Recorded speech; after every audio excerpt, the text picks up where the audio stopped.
Bueno, muy buenos días a todos y a todas. Quisiera comentar un poquito de la parte técnica de este software que están ya utilizando. Tiene una opción de chat, donde pueden ahí transmitir sus preguntas cuando termine Luis de hacer su presentación. De momento les he quitado el video y el audio para que no haya interferencia, pero cuando se abra la sesión de preguntas y respuestas voy a permitir esa posibilidad, ya con audio y con video, y pueden hacer directamente los cuestionamientos, y si no quieren, no se animan a hacerlo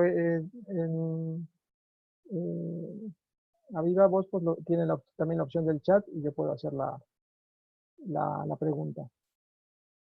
Entonces yo creo que ya estamos somos ahora 9 participantes y bueno, se van a unir todavía un poquito más, pero yo creo que ya podemos dar paso para iniciar la sesión.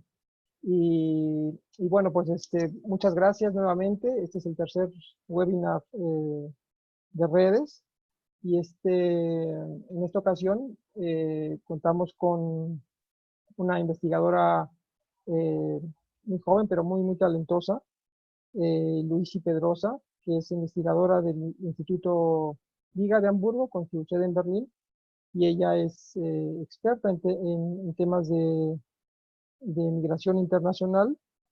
Es doctora por la Universidad de Bremen y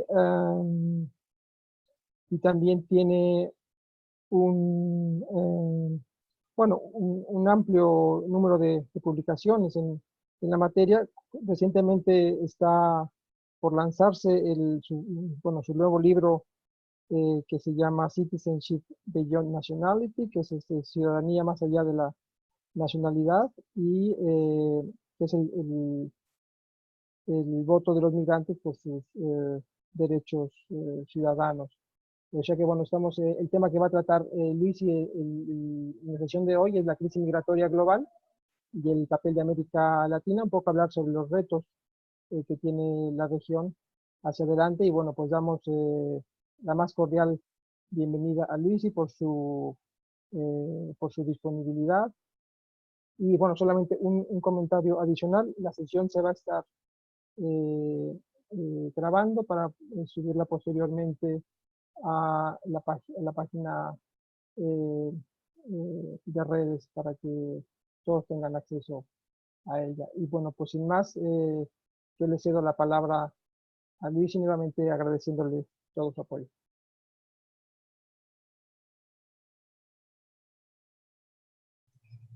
Hola, ¿qué tal? ¿Me escuchan? ¿Sí, ya? Hola, buenas tardes, ¿me oyen? Perfecto, sí. Muy bien, entonces voy a empezar el video también. Espero que ya me puedan ver Sí, ya. y escuchar. Bueno, los saludo con mucho gusto desde la oficina, la pequeña oficina del Giga en Berlín, donde trabajo.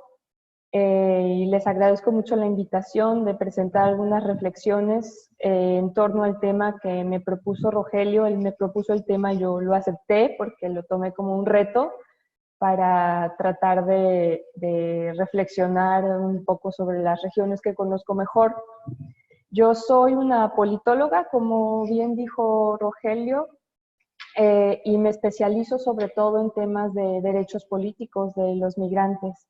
Pero bueno, el tema de hoy es la crisis migratoria global y el papel de América Latina y el Caribe, pensando en algunos retos hacia adelante. No estudio nada, estudio como profesional, porque yo ya dejé de estudiar hace muchos años en el doctorado, pero yo me dedico a investigar políticas de migración en perspectiva comparada en un instituto que está pensado para hacer investigación sobre las regiones y también con una perspectiva global. Es el German Institute of Global and Area Studies, y particularmente yo estoy en el Instituto de Estudios Latinoamericanos dentro del GIGA, pero también soy líder de un proyecto de investigación que hemos abreviado IMISEM, lo pueden buscar así en Google, es muy fácil poner IMICEM nada más. Y el nombre largo es Every Immigrant is an Immigrant, How Migration Policies Shape the Paths to Integration. Y lo que nos interesa en este proyecto de investigación es tener una visión holística, muy completa de lo que significa que un país tenga una política migratoria. Y aunque esto suena muy básico y muy sencillo, no lo es. Si ustedes buscan en la literatura de estudios de migración, hay un sesgo muy fuerte de entender política migratoria como si fuera nada más política de inmigración o en su caso de integración de migrantes. Y pocas veces se tiene en cuenta que la política de migración en general también engloba las políticas que un Estado, que una comunidad extiende hacia sus emigrantes, hacia su diáspora, y también las políticas de ciudadanía y de nacionalidad. Y nuestro proyecto, aunque parezca difícil de creer, es el primer proyecto que tiene una visión de 360 grados, muy completa, muy holística, que propone que la política migratoria es todo eso, es la política hacia inmigrantes, pero también hacia emigrantes, hacia las entradas y salidas de un territorio, es decir, la regulación y control de flujos, pero también las políticas de integración de los inmigrantes, así como de la vinculación con los emigrantes. Esto es lo que nuestro proyecto quiere sugerir con el título y lo que hacemos en la recolección de datos. Recopilamos datos sobre políticas migratorias en 32 países del mundo, en 3 regiones diferentes, en Latinoamérica y el Caribe, en Europa y en Asia. Y por supuesto que se nos quedan algunas otras regiones volando, pero es por consideraciones prácticas de los recursos que tenemos.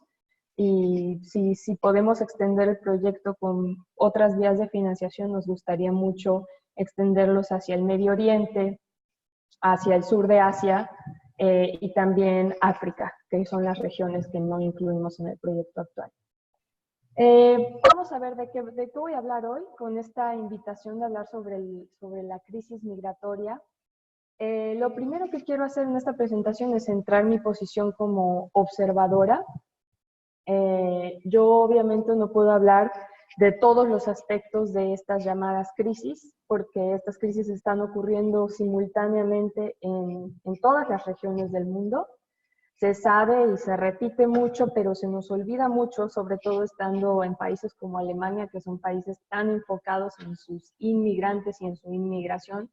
Se nos olvida que la mayor parte de la migración en el mundo sucede entre regiones del sur, de países poco desarrollados a otros países poco desarrollados, y a pesar de que es una ley que se aplica a la migración desde que los geógrafos y demógrafos empezaron a estudiar la migración, esa ley de que los migrantes siempre escogen, calculan migrar la distancia más corta posible que les permita alcanzar sus objetivos. Así que eso es lo que vemos en muchos países de África, que la gente cuando está huyendo de una situación de violencia, su objetivo inmediato es encontrar la paz. Y si encuentran la paz en una región cercana a sus países, prefieren hacer eso que arriesgar sus vidas en el Mediterráneo.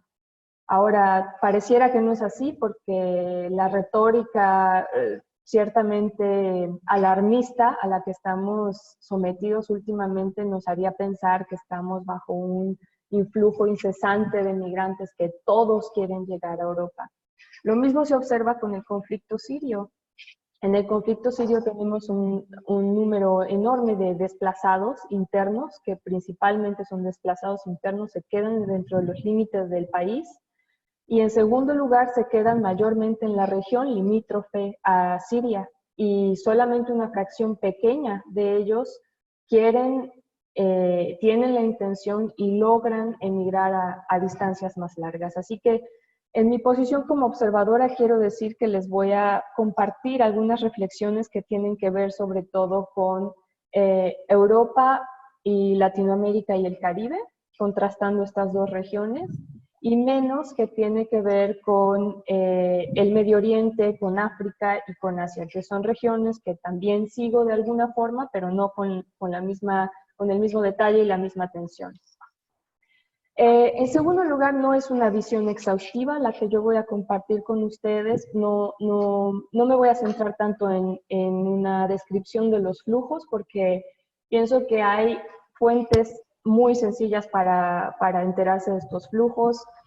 Cuando existen datos, estos datos están bien documentados por oficinas como UNHCR también y la IOM.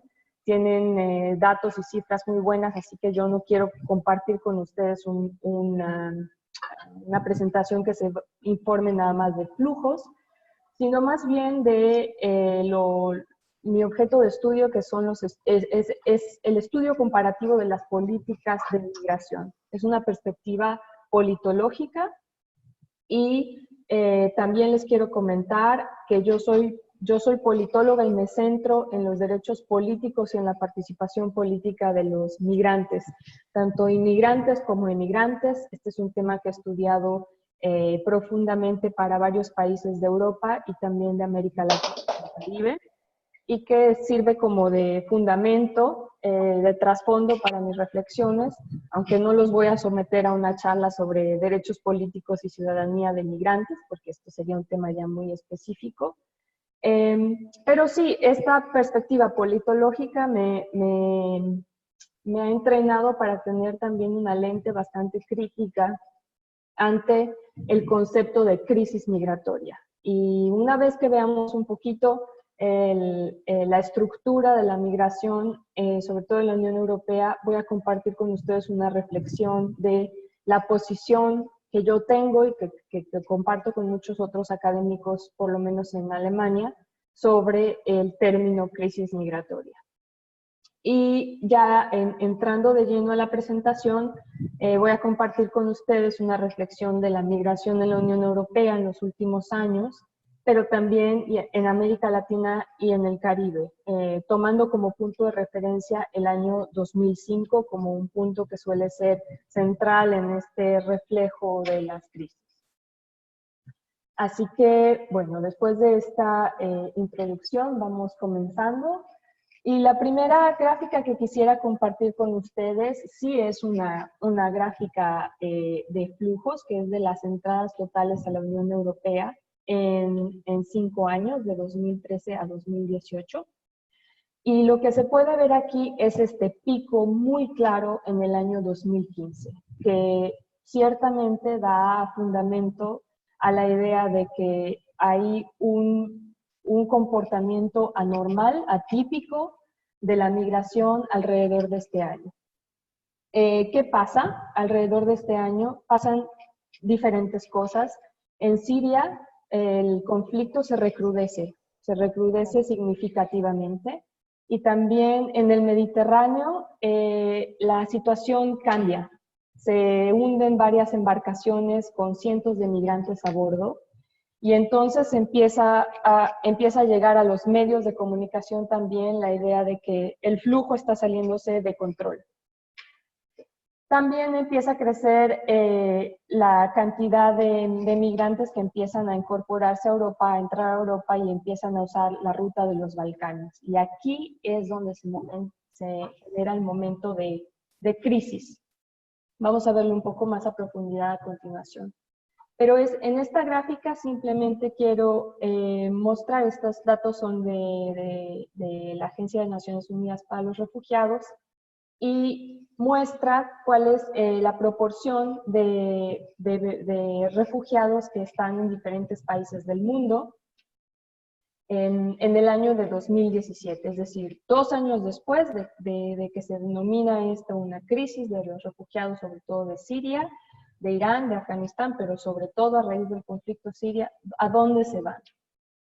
Y aquí este pedacito del pastel que decidí resaltar en color verde, que se sale un poco de la gráfica, es Alemania, que es el país en la Unión Europea que ha recibido más refugiados, como se sabe, y aún así demuestra que es una proporción chiquitita del total de refugiados que existen en el mundo, y que por supuesto aquellos países que están más o menos a la par de Alemania o que han recibido por sí solos a un número mayor de refugiados, pues claramente podemos ver ahí que no son países muy desarrollados, que no son países ricos en el mundo y que son países que están, como les decía antes, en la misma región del conflicto.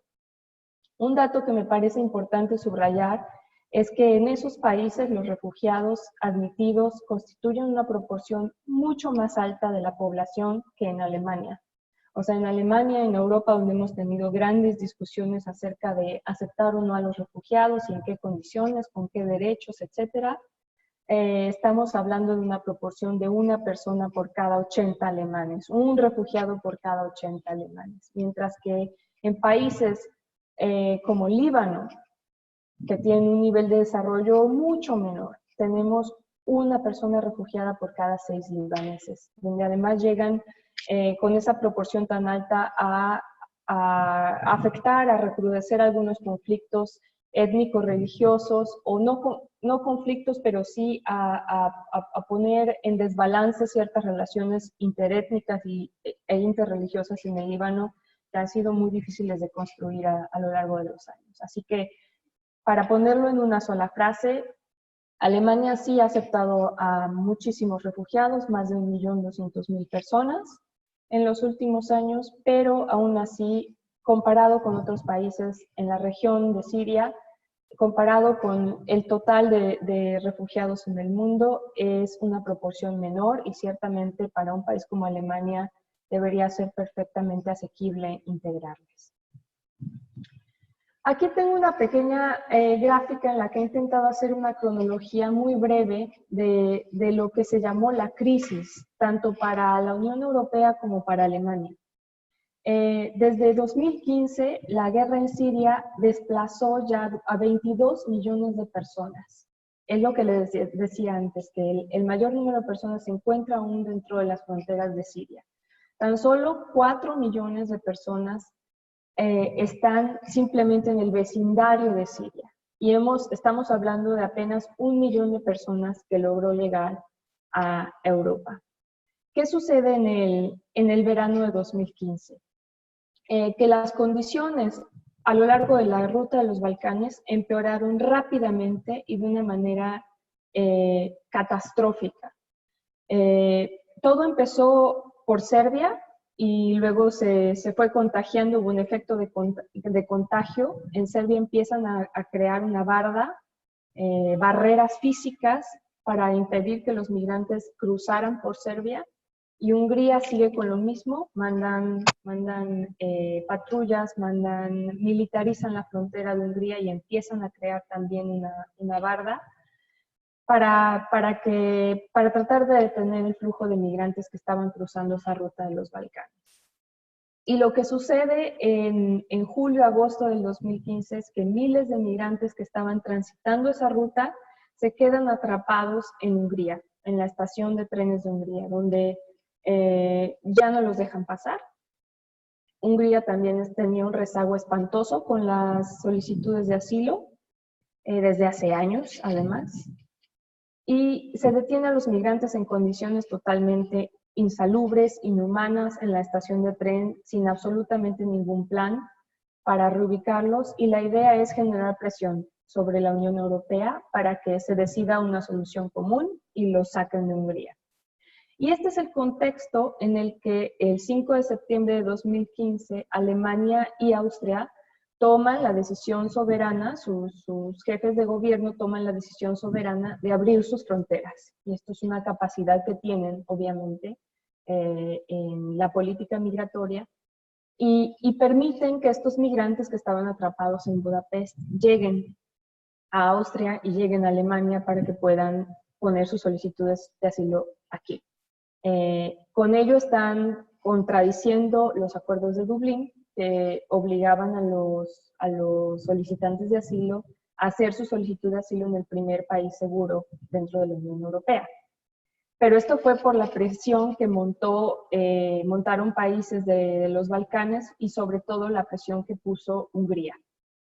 Poco después, Hungría incluso recurre a medidas más fuertes, criminalizando el cruce irregular, cerrando fronteras y avanzando con la construcción de bardas físicas.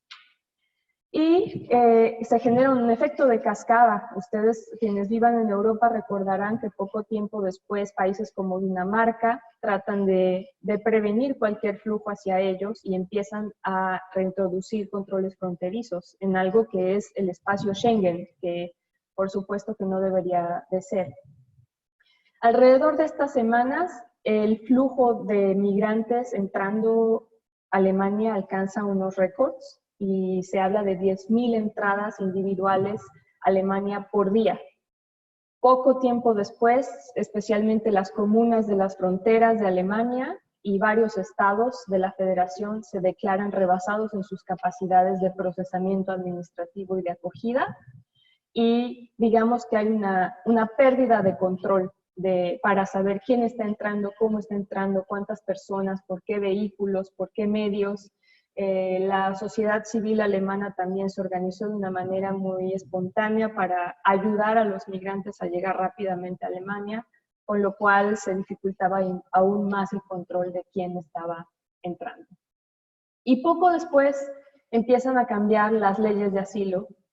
En Alemania empiezan a endurecerse las leyes de asilo, y con ello llegamos a marzo de 2016, cuando Merkel, liderando una delegación europea, busca un acuerdo con Turquía para devolver las personas que trataran de entrar a la Unión Europea por Grecia, devolverlas inmediatamente a Turquía y estando en Turquía buscar su reubicación a Europa si es que son solicitantes de asilo con un caso plausible de asilo. Y por lo pronto la Unión Europea se compromete a pagar a Turquía por el procesamiento de estas personas en su territorio. Pero ahora quiero discutir con ustedes, habiendo provisto este contexto de lo que se ha llamado la crisis de la migración, quiero discutir a qué se le llama la crisis de la migración. Aquí hay dos puntos de vista divergentes. Por un lado tenemos a quienes hablan de varias crisis que se conjuntan, que son simultáneas. La primera es la crisis en regiones como Grecia e Italia, que están ciertamente rebasadas en su capacidad de recepción, aunque hay que decir que sus capacidades ya estaban debilitadas desde antes. O sea, lo que tenemos en el verano de 2015 es el recrudecimiento de una situación que ya venía empeorando de muchos años atrás y que había estado puntuada por varios momentos de desobediencia de las autoridades italianas y griegas, en las que desobedecieron sus obligaciones de primer país seguro con respecto a los acuerdos de Dublín y dejaron pasar a los migrantes, porque había momentos ya en el pasado en los que igualmente se veían rebasados en sus capacidades administrativas y no lograban convencer a los demás países europeos de tomar una perspectiva solidaria, cooperativa, que distribuyera a los migrantes a los diferentes países de Europa y les ayudara a construir sus capacidades administrativas. Lo que ha hecho la Unión Europea desde hace muchos años es invertir en Frontex, en el control fronterizo, pero se han negado por espacio de décadas los países europeos a generar una solución solidaria a largo plazo. Entonces, en el verano de 2015 simplemente se recrudece esa situación que ya estaba presente y que se veía venir, ciertamente. En segundo lugar, hay una crisis humanitaria. Obviamente, hay muchas muertes en el Mediterráneo y una situación catastrófica en los países de Europa del Este y del Sur de Europa. Y en tercer lugar, lo que también les alcancé a relatar es una crisis administrativa en la capacidad de respuesta en Alemania, que al final decide dar una respuesta en solitario por razones humanitarias. Es decir, la canciller Merkel hasta el día de hoy dice que fue un acto de conciencia por una situación extrema de carácter humanitario. Y en cuarto lugar, y que es la verdadera crisis de fondo, es una crisis de las instituciones de la Unión Europea que no han sido capaces de dar una respuesta unificada y solidaria desde hace muchos años. Bueno, por el otro lado tenemos a una fracción de analistas, de observadores de la migración, que dicen que no hay crisis. Más bien que esta es una derrota estructural histórica del régimen fronterizo de la Unión Europea. Y lo que ellos hacen es negar ese tono de la crisis, que es un tono alarmista, y utilizar un término más neutral como el largo verano de la migración para Europa. Vamos a ver un poco más adelante que hay una reacción similar también en América Latina y el Caribe ante las crisis, las llamadas crisis actualmente. Hay una propuesta para tratar de renombrarlas, no la crisis de centroamericanos, por ejemplo, sino más bien el éxodo de los centroamericanos. El problema entonces es que la idea de crisis, como viene aunada a una retórica alarmista que utiliza términos como olas, oleadas, masas, remite a los migrantes como responsables de la crisis y nos distrae de los compromisos que muchos estados han adquirido para su protección. Además, la retórica de crisis justifica medidas extremas y estados de emergencia, es decir, soluciones de los países, políticas de los países que no están dentro del marco regulatorio de la normalidad. Una crisis siempre permite a los estados salirse de sus límites que deberían estar regulados por sus leyes y reglamentos. Y en el caso de refugiados, de asilo, se supone que hay un régimen establecido y reconocido por los países de la Unión Europea, pero el hablar de crisis les permitió hacerlo a un lado y exactamente debilitarlo. Vamos a ver si el verano del 2005 de veras genera algo diferente en Europa y cuál es la diferencia que hace el verano de 2015. Antes teníamos un régimen altamente selectivo dentro de Schengen que permite la movilidad para los ciudadanos europeos, pero la limita para los externos y que ha significado a lo largo de los años un número creciente de muertes en el Mediterráneo. Además, tenemos una externalización de controles a terceros países a cambio de una ayuda para el desarrollo. Esto ha sucedido desde hace más de una década. Ha habido acuerdos bilaterales, por ejemplo, entre España y Marruecos desde hace mucho tiempo, cuyo objetivo es limitar y controlar la migración que viene desde África. Además, teníamos los acuerdos de Dublín sobre asilo que impedían a los solicitantes de asilo escoger su destino, su país de destino, y que les obligaban a iniciar su procedimiento de petición de asilo en el primer país de la Unión Europea al que entraran. Esto obviamente pone unos costos mucho mayores, un enfoque muy poco solidario para con los países que están en las fronteras de la Unión Europea, especialmente en el Mediterráneo.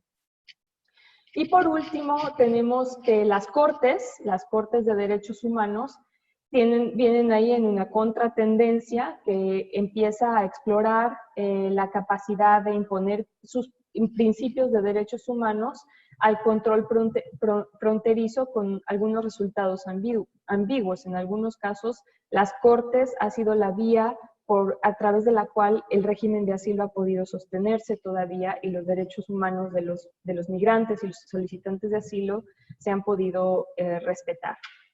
Porque por vía de los políticos y por la vía electoral, pues obviamente no podemos esperar eso, la tendencia es ciertamente la contraria, hacia mayor restricción. ¿Qué pasa después del 2015?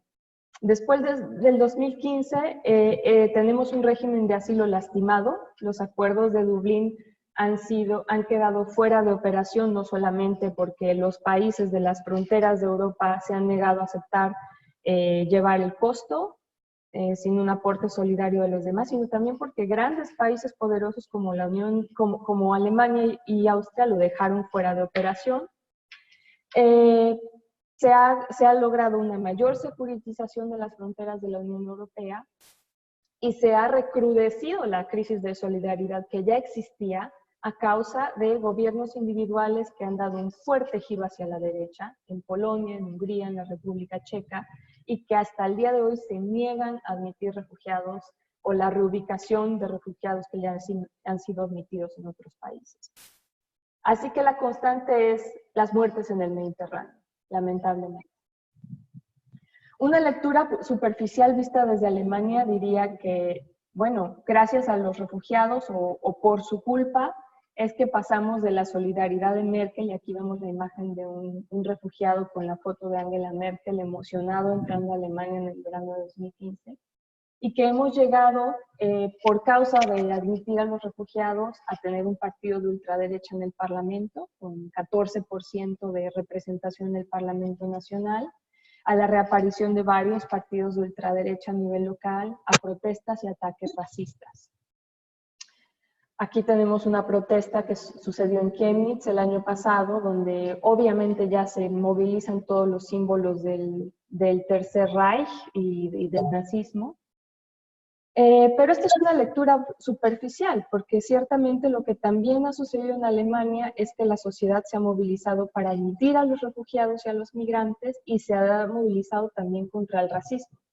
Tenemos dos casos de grandes protestas el año pasado en respuesta a lo que sucedió en Chemnitz, a esas protestas de ultraderecha, que juntaron a docenas de veces más de personas. En el caso de la protesta de Unteilbar, la demostración de Unteilbar, me parece que fue 250.000 de personas en las calles.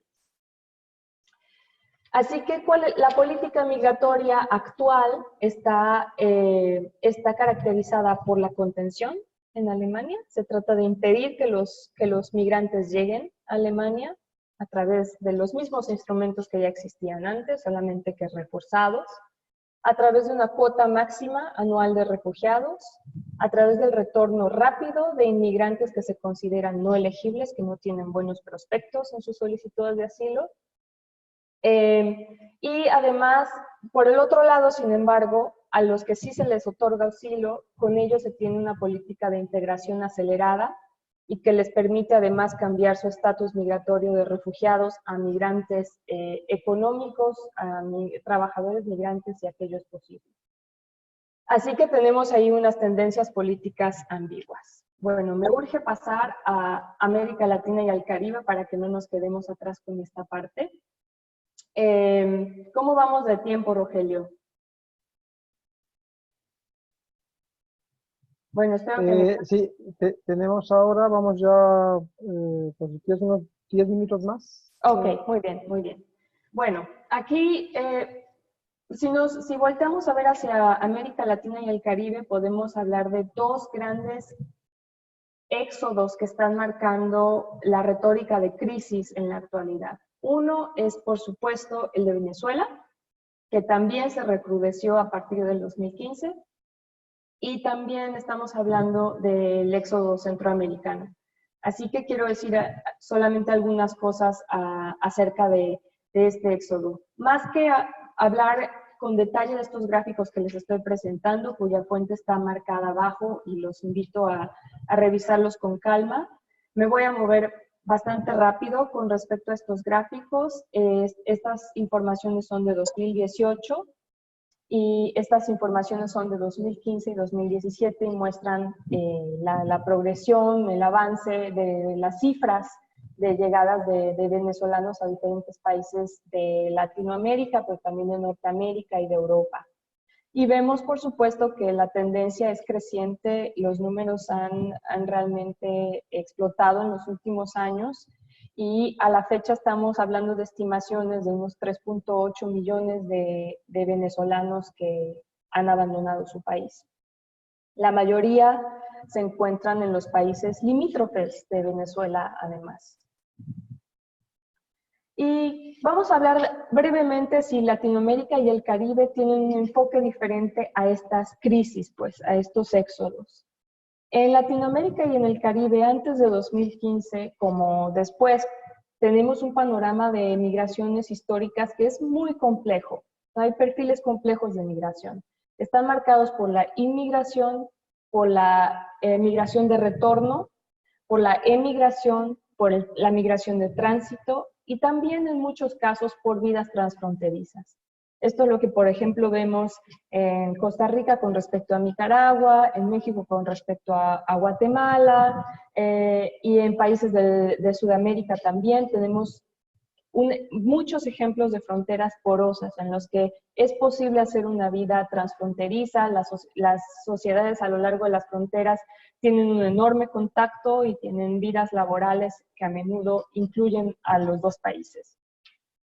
Pero encima de todo eso tenemos relaciones históricas de comunidad a través de la cultura y del lenguaje que están reforzadas por tradiciones legales de reciprocidad.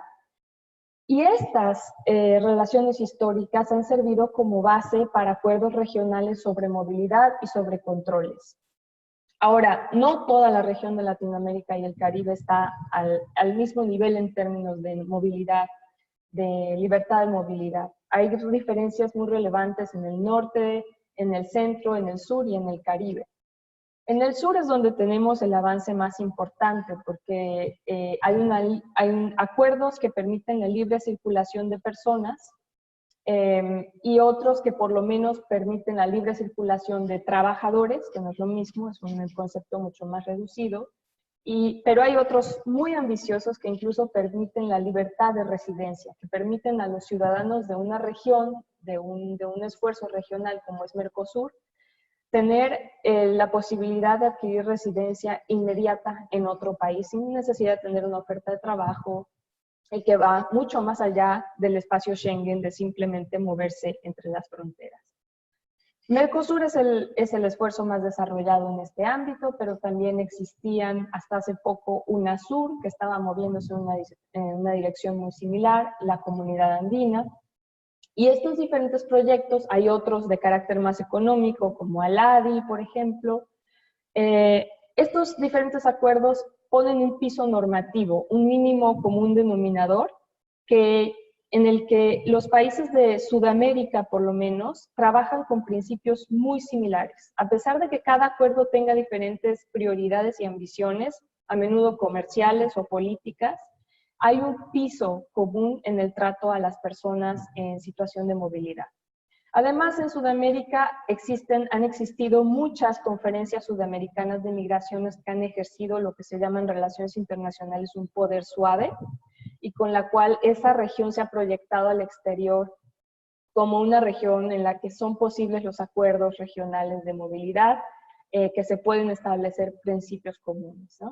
Y además hay países que puntualmente han hecho mucha diplomacia internacional teniendo políticas migratorias muy progresistas, como es el caso de Argentina, de Ecuador y de Uruguay, que por diferentes razones, si quieren las podemos explorar en las preguntas y respuestas, por diferentes razones estos tres países se han intentado perfilar en el ámbito internacional como grandes jugadores de la escena internacional, precisamente por los compromisos que han adquirido en el terreno de la migración. Ahora, si comparamos lo que sucede en la región de Centroamérica, los avances son mucho más modestos. Ahí estamos frente al CA4, que es un acuerdo de movilidad entre 4 países de Centroamérica, curiosamente no los más prósperos, no incluye a Panamá y no incluye a Costa Rica, pero permite cierta movilidad para las personas, no funciona muy bien, pero algo es algo, diríamos. Y la Conferencia Regional de Migraciones apenas busca acuerdos para la repatriación ágil y digna. Ahí vemos qué alejados están de los acuerdos logrados en el sur del continente, que se tratan de movilidad de personas, movilidad de trabajadores, acuerdos de residencia en todo un espacio regional. En Centroamérica apenas están hablando de una repatriación de personas que sea ágil y digna, están muy, muy, muy alejados. Pero el peor caso es lamentablemente México, en el norte de Latinoamérica, donde se ha aplicado un enfoque de seguridad muy selectivo, que no ejerce reciprocidad con muchos países latinoamericanos y que refleja la enorme presión que recibe México de los Estados Unidos para controlar su frontera sur. Y esto se ha expresado en diferentes procesos y proyectos en los últimos años. De tal manera que cruzar con México constituye el mayor riesgo para los migrantes en Latinoamérica. Bueno, ¿qué sucede a raíz de que se recrudece el éxodo de venezolanos en el 2015 y también de centroamericanos? Latinoamérica tiene un régimen de asilo generoso. No solamente se ha adoptado las convenciones internacionales más importantes en materia de refugiados, sino que además se ha adoptado los acuerdos de Cartagena o el proceso de Cartagena, que permite reconocer la situación de asilo y refugio para muchas otras situaciones de crisis internas que no tienen que ver solamente con la persecución por fines, por razones políticas, religiosas, etcétera, como lo dice la Convención de Refugiados. Y sobre ese piso, lamentablemente, los países no han aplicado la Declaración de Cartagena para reconocer a los venezolanos, sino que han dado respuestas diversas y respuestas ad hoc, con tarjetas migratorias, con permisos migratorios provisionales, cambiando a veces las condiciones para aceptarlos, para darles entrada en los diferentes países, pero han admitido a los venezolanos. Y en segundo lugar, han buscado la cooperación en un proceso de ajustes regionales. Hay cumbres de países en la región que están recibiendo al mayor número de venezolanos para tratar de coordinar sus respuestas.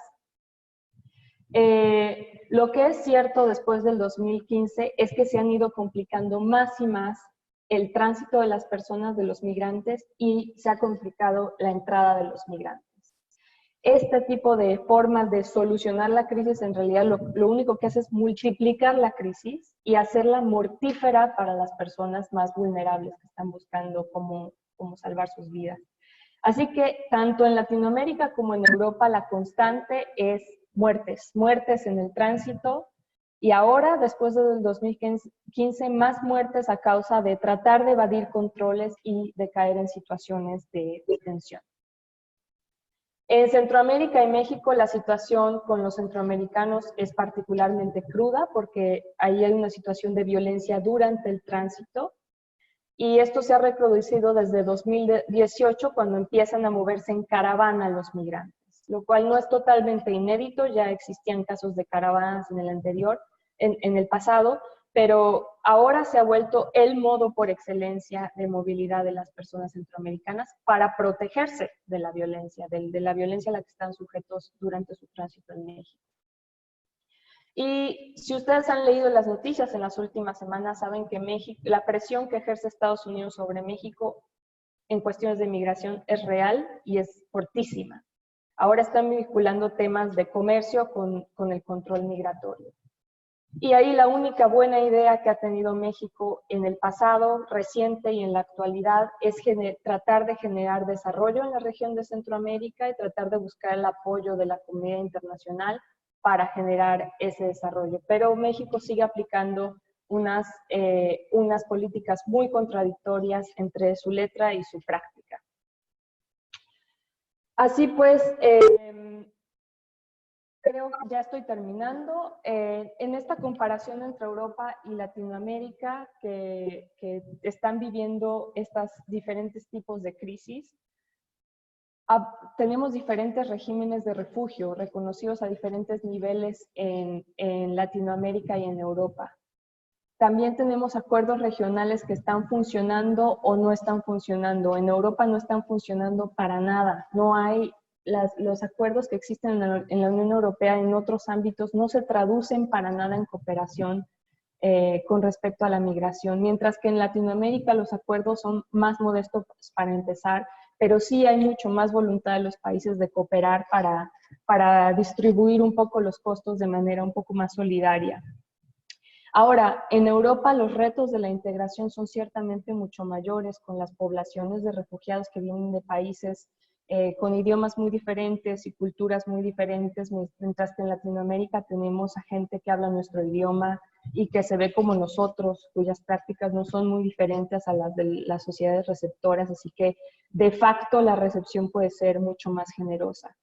Y volviendo un poco a la realidad, poniendo los pies en la tierra, a pesar de la respuesta en principio mucho más abierta en países de Latinoamérica a los refugiados, hay que reconocer que en Europa los refugiados que sí han sido admitidos, que sí han sido reconocidos, tienen unos prospectos de integración social y laboral mucho mejores que en Latinoamérica, donde por una razón o por otra frecuentemente acaban en canales de mucha vulnerabilidad, de informalidad en el mercado laboral y de apenas pura sobrevivencia.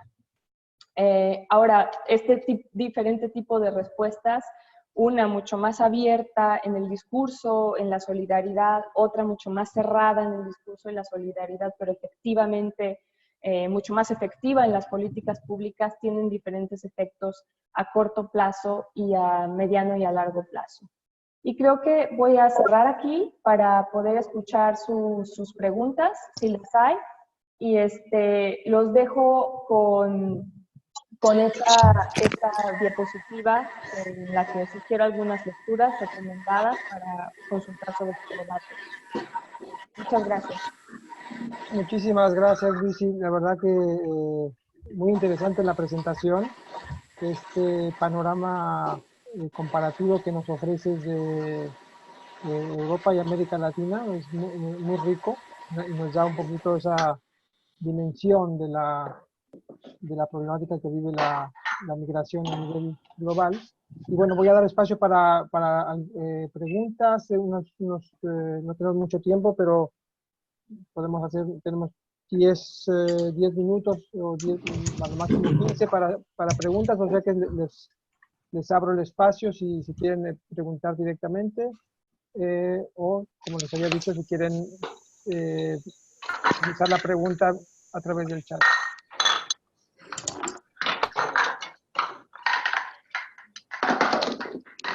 ¿Hay alguien que hace por ahí ruido? Voy a intentar escuchar quién es.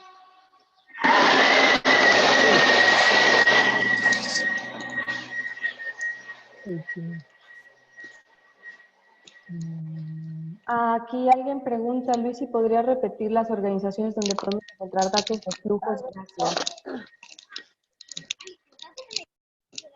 No me digas. Sí. A ver, sí, Alejo tiene dos preguntas. ¡Baja de ahí! A ver, espera, que alguien está por ahí, está hablando por ahí. ¿Qué tal en Disney, Alberto? ¿Bien? Creo que es Ainhoa. Vamos a quitarle un poquito el audio a Ainhoa. Ya. Sí, Alejo tiene preguntas. Sí, por favor, Alejo. ¿Me escuchan ahí? Sí. Solo gracias por la presentación, es muy interesante. Solo dos preguntas, me centro en Alemania. ¿Conoces tú literatura que hable sobre deportaciones de Alemania hacia los países donde están deportando gente? Y la segunda, activismos migrantes en Alemania que tú conozcas, no tanto los promigrantes, puede ser sociedad civil alemana que está apoyando a la gente migrante, sino los propios migrantes que están organizándose y cómo serían estos casos en Alemania. O sea, esas dos literaturas que tú conozcas o tus experiencias, si tienes algo al respecto. Listo. Sí, con mucho gusto. Bueno, literatura sobre deportaciones. Este es un tema que se ha estudiado más y más en los últimos años, cuando empezó a volverse una prioridad del gobierno alemán, el retorno de las personas, el retorno inmediato. De hecho, pareciera que en este país no hay otro entendimiento de retorno. Cuando tú preguntas a los expertos en las agencias encargadas de la migración en el gobierno alemán y les preguntas sobre el retorno en Alemania, que en otros países entenderían el retorno de los alemanes a Alemania, aquí inmediatamente lo identifican con las deportaciones de migrantes a sus países de origen. Así que este es un campo de estudio que está creciendo muchísimo, y también de datos que se están creciendo. No hay ninguna otra cifra que al gobierno alemán en la actualidad, al BAMF en particular, le guste, y al Ministerio del Interior presuma con mayor orgullo que los números de deportaciones que van en aumento. Entonces, si quieres te puedo compartir algunos vínculos para que puedas consultarlos. Gracias. Y de los activismos migrantes, por supuesto, los migrantes, mira, ahí no sé si vale la pena distinguir siempre necesariamente entre los nativos y los migrantes, porque en mi experiencia estudiando la extensión de derechos políticos a migrantes, los mejores prospectos para la movilización, el respeto a estos derechos, resultan de las coaliciones entre migrantes y los nativos, pues la gente que siempre ha vivido aquí, que nunca ha migrado, pero que se solidariza con los migrantes. Así que en el espectro hay de todo, hay desde activismo de alemanes nativos que nunca han migrado, coaliciones de alemanes nativos con migrantes que se han movilizado para contribuir de alguna forma en la recepción de refugiados, y también, por supuesto, hay iniciativas de migrantes que se han solidarizado con otros migrantes. Así que definitivamente existen los tres. Yo diría que en este continuo largo existen los tres tipos de activismos en Alemania definitivamente. Gracias. Tenemos una pregunta, bueno, dos preguntas. Una de Pierre, que dice que si hay alguna especie de paralelismo entre la política de tercer país seguro que está implementando bueno, de Estados Unidos en la frontera sur con México, con los pactos implementados por la Unión Europea con Turquía, y también con lo que sucede en el Magreb a través del Trust Fund for Africa. Sí, definitivamente hay un paralelismo, y ahí yo tengo una visión muy, muy crítica de la influencia de Europa en el ámbito de las normas sobre migración, de las normas internacionales sobre migración, porque ahí, a raíz de este tipo de acuerdos de la Unión Europea y sobre todo del acuerdo con Turquía en el 2016, se ha hecho una práctica aceptada y común, que países terceros que no tenían vela en el entierro, como decimos en mi país, más que ser países de tránsito, empiezan a convertirse en las facilidades, en los centros de recepción y de detención de migrantes, que deben de servir para crear ese muro de contención mucho más allá de las fronteras territoriales de un estado, o en este caso de una región. Y eso ha sido una influencia fatal para el resto del mundo, para el globo entero, ¿no? Y es una pena que una región como la Unión Europea, que en sus acuerdos comerciales con otras regiones del mundo siempre tiene cláusulas democráticas y hace un énfasis en los principios y las normas, es una pena que una región como la Unión Europea esté ahora siendo el centro de difusión de este tipo de prácticas, y que a menudo es citada como un ejemplo en el contexto norteamericano, y con ello engloba a México también, como un ejemplo de lo que es posible hacer y de lo que México debería ser capaz de admitir. Si Turquía puede, ¿por qué México no va a poder? Es la idea, y desgraciadamente en este tipo de difusión se pierden muchas cosas. Yo no podría defender el acuerdo de la Unión Europea y Turquía. Pienso que fue efectivo para reducir el número de llegadas de migrantes a Europa. Definitivamente fue efectivo en ello. O sea, la gráfica que presenté, la primera, muestra realmente esa caída de llegadas, del número de entradas, pero por muchas otras razones ha sido fatal para la situación de los migrantes. Y el problema es que México, en el contexto de Norteamérica, México es el país con más fatalidades, de mayores riesgos para los migrantes. O sea, México es todo menos un país seguro para cualquiera. Ya no digamos, no es seguro ni para sus propios ciudadanos, pero mucho menos es seguro para los migrantes centroamericanos que están en una situación de múltiples vulnerabilidades. Así que ahí, lamentablemente, tengo que decir que sí a tu pregunta, sí veo un paralelismo, y es un tipo de discusión totalmente lamentable, y que a mí, como con mi mitad europea que tengo, me avergüenza profundamente.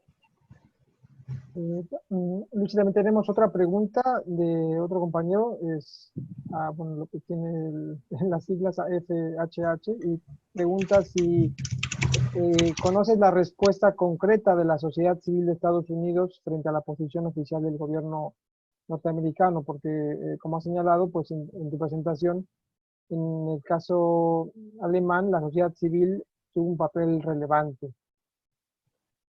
Entonces, Bueno, es difícil hablar de una respuesta concreta en la sociedad civil estadounidense, igual que es difícil hablar de una respuesta concreta en Alemania, ¿no?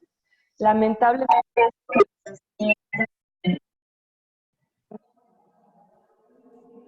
la sociedad civil... Perdimos audio de acá. Sí, Luis, sí. Sí. ¿Me oyen? A ver, otra vez, Luis, esa última parte se cortó. Bueno, les decía que es difícil identificar en Estados Unidos una sociedad, una respuesta concreta de la sociedad civil, igual que es difícil identificarla en Alemania, porque tenemos diferentes respuestas de la sociedad civil. La sociedad civil es muy diversa y hubo esas protestas de corte xenófobo en Chemnitz y en otras ciudades, pero también hubo unas respuestas increíbles de, no sé, cientos de miles de personas en Alemania que mostraron su apertura hacia los migrantes y los refugiados. Y en Estados Unidos no hemos visto ese tipo de respuestas masivas, pero sí hemos visto esfuerzos muy concretos, eso sí, sobre todo en las ciudades y los estados donde se concentra un gran número de migrantes a lo largo de la frontera entre México y Estados Unidos. Y esto ha sido muy palpable, por ejemplo, en redes de abogados que están dispuestos a llevar pro bono los casos de peticiones de asilo, o de abogados que están siendo pagados por sociedad civil que hace contribuciones voluntarias para poder ayudar a las personas en sus solicitudes de asilo.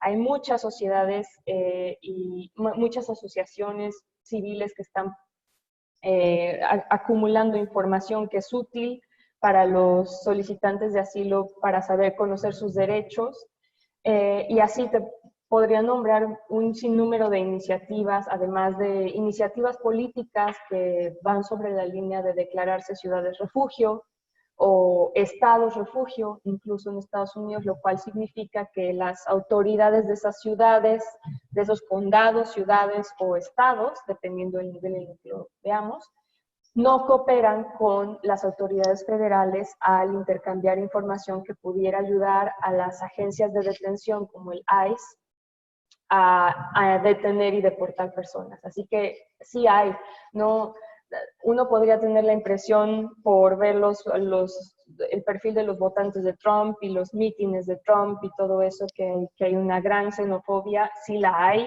pero también hay una parte de la población estadounidense que ha tenido una respuesta organizada muy solidaria. Y bueno, vamos a pasar a la última pregunta, y ahora sí por temas de tiempo y de respetar ahora sí que el horario. Bueno, Reto pregunta si hay estudios sobre el perfil de los migrantes desde Centroamérica hacia el norte y los migrantes venezolanos, que entiendo se concentran en los países vecinos y en Sudamérica. Sí que los hay. Afortunadamente, aquí en las lecturas recomendadas ya van a encontrar algunos recursos para acercarse a esos perfiles demográficos. Un recurso fundamental es la Organización Internacional de las Migraciones, IOM, que es la tercera fuente que estoy listando. Ellos han hecho un seguimiento de las caravanas migrantes desde el inicio.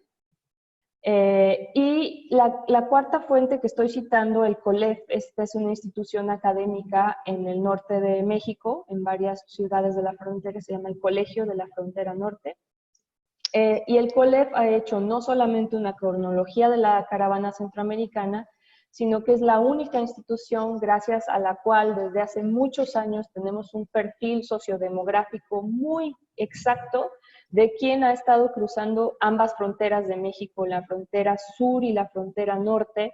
Desde hace varios años ellos realizan un censo con las poblaciones que cruzan la frontera y como todos los analistas de la migración, ellos también se vieron sorprendidos a raíz del 2018 cuando los migrantes empezaron a moverse en caravana, pero pronto también desarrollaron un censo de esas caravanas. Entonces, ahora ya también tenemos información sociodemográfica de esas caravanas y de lo que recuerdo de la presentación de su informe, es lamentablemente la caravana confirma lo que nosotros ya sabíamos sobre las razones por las cuales estas personas abandonan sus países. Son muchos hombres jóvenes que están huyendo de la violencia, de ser secuestrados por bandas criminales en sus países de origen, ser reclutados a la fuerza para participar en esas bandas criminales. Y tristemente, eso es algo que realmente no se puede ocultar en los datos, el número de menores no acompañados ha ido en aumento desde el 2014, lo cual también revela que los niños, sobre todo los varones, las familias de los varones están muy angustiadas desde la edad muy temprana de los chicos, que puedan ser secuestrados y reclutados a la fuerza. Entonces se lanzan a un tránsito por México sin compañía, tratando de llegar al otro lado. Y últimamente, en los últimos años, se observa mucho más la migración de familias enteras, lo cual también responde a un contexto de violencia en el país de origen, que es muy fácil de comprender si uno sabe un poco sobre ese contexto, porque si solamente migra una persona, como suele ser el caso, siempre se van primero los que tienen mejores oportunidades de llegar y luego intentan, por vía de la reunificación familiar, llevarse a todos los demás. Lo que se observaba en Centroamérica es que quienes se quedaban atrás, generalmente mujeres, personas de la tercera edad y niños, empezaban a ser extorsionados por las bandas criminales, sabiendo que había alguien en Estados Unidos que podía mandar remesas. Entonces, ahora tratan de emigrar las familias enteras, las unidades familiares enteras. Entonces, es un perfil demográfico muy complejo, pero que en realidad para quienes conocen el contexto de migración es perfectamente acorde con lo que ya sabíamos de las causas de la inmigración. Sí, sí, y complementando un poquito lo que señalas del drama de los niños migrantes, bueno, el último dato que salía que alrededor de 60.000 niños están en custodia en Estados Unidos, niños que han viajado solos, que es una barbaridad en el último mes o en los últimos 40 días, ¿no? Es un drama tremendo. Sí, y en México también, o sea, nosotros nos estamos enterando de las barbaridades y la crueldad en Estados Unidos, en buena parte porque es una crueldad simbólica, ¿no? Que se deja ver en estas jaulas donde tienen a las personas, donde han puesto a los niños, el negarles jabón y pasta de dientes o una atención especial, negarles estar con sus familias, que viola los derechos fundamentales de los niños. Eso que sucede en Estados Unidos por crueldad, por violencia simbólica, también sucede en México por falta de recursos. México ahí tiene un marco regulatorio mucho más progresista y que debería obligarnos a tener otro tipo de atención, pero las principales agencias encargadas de estos centros de detención migratoria en México no tienen los recursos para financiar una atención sanitaria y digna para los migrantes. Entonces, ahí tampoco tenemos mucha información de lo que está pasando, pero lamentablemente no son mucho mejores las condiciones. Y es que esta política de contención no funciona cuando la gente está huyendo por sus vidas de sus países. No puedes poner todos los muros que quieras, puedes hacer el despliegue policíaco y militar que quieras, como en la frontera sur de México. La gente lo va a seguir intentando, con el daño colateral en aumento. Tenemos cada vez más muertes en la frontera y la gente, al tratar de evadir las autoridades, evitar ser detenida por autoridades mexicanas y ser devuelta a sus países, toma rutas cada vez más peligrosas. Está siendo cada vez más vulnerable a los coyotes y polleros, es decir, a los traficantes de personas, más vulnerable a ser secuestrada por bandas criminales que son, por definición, transnacionales, que trabajan desde Centroamérica hasta México, y ese es el costo de esta política de contención de migrantes, que no está funcionando y solamente vamos a acabar con un costo de vidas humanas y un costo moral muy alto. Bueno, pues sin duda es un tema pues de muchísimo interés. Desafortunadamente es un tema que también va a dar mucho de qué hablar en los siguientes años porque claro, es un problema multidimensional Y ha habido temas que hemos dejado también ahí en el tintero, el tema del cambio climático, también obliga también a la gente a salir de sus lugares, y bueno, el tema de la violencia, como bien señales, que mucha gente pues está prácticamente huyendo de su entorno, bueno, de sus lugares de origen, porque es prácticamente inhabitable esos lugares. Y bueno, pues muchísimas gracias, Luis, y te agradecemos enormemente. Hay un comentario finalmente ahí de Pierre que señala que el Colegio de la Frontera Sur está trabajando en un censo de migrantes con diversas redes civiles, o sea que para que tomen datos de esa información. Claro, el Ecosur también, al Ecosur también debemos muchísimo de los datos que tenemos hasta hoy, desde hace varios años, respecto a quién migra, por qué migra, con qué perfiles se los debemos al Ecosur también. Qué buen punto. Gracias. Y está el Twitter de esta red, en la que trabaja también Luis. Y bueno, pues muchísimas gracias. Esperemos que no sea no solo la primera vez, sino también que sean muchas más, que nos acompañes en siguientes ocasiones hablando de este tema, a lo mejor temas más concretos, pero bueno, te agradecemos enormemente tu apoyo, tu disponibilidad, y agradecemos a todos por su tiempo y su participación. Entonces, yo les agradezco mucho por el interés y los invito a que me contacten si se quedaron algunas preguntas, y también el participante que me preguntó sobre literatura, sobre deportaciones, le pediría de favor que me mande un email y con mucho gusto puedo hacer unas recomendaciones concretas. pues muchísimas gracias a todos. El correo de Luisi lo vamos a subir también a la página de redes junto con su presentación, y también va a estar el video de la presentación para que vuelvan a tener acceso a él. Ok. Y muchísimas gracias y muy buenas tardes a todos. Gracias. Hasta luego. Hasta luego.